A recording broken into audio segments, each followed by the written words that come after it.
അച്ഛാ, കേരളത്തിലല്ല ഭാരതത്തിലെ അല്ലെ ലോകത്തിലെ ജാതി വ്യത്യാസം, വർണ്ണവിവേചനം ലോകത്തിലെ തന്നെ കണക്കാക്കാം. വർണ്ണവിവേചനം മൊത്തം വിവേചനം അതെന്തെങ്കിലും മാറി ഒരു സമത്വമായിട്ടുള്ള ഒരു ഇത് വരില്ല, ഒരിക്കലും വരില്ല.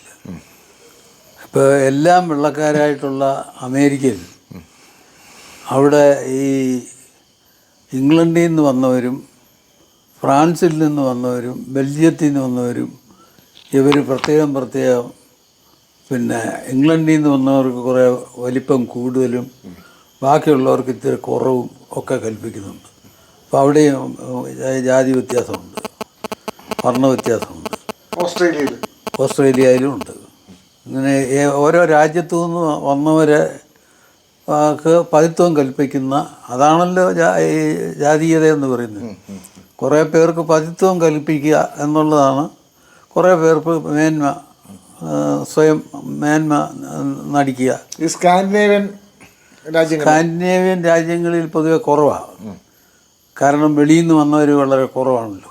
അതുകൊണ്ട് ഏറ്റവും ഹാപ്പിനെസ് ഉള്ള രാജ്യങ്ങളാണ് സ്കാൻഡിനേവിയൻ രാജ്യങ്ങൾ.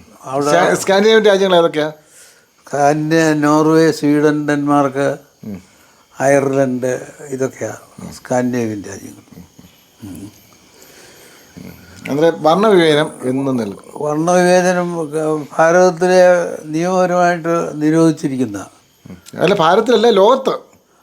ഭാരതത്തിൽ പ്രത്യേകിച്ച് അത് ആചരിക്കുന്നവർക്കും അത് പറയുന്നവർക്കും ശിക്ഷയുണ്ട്.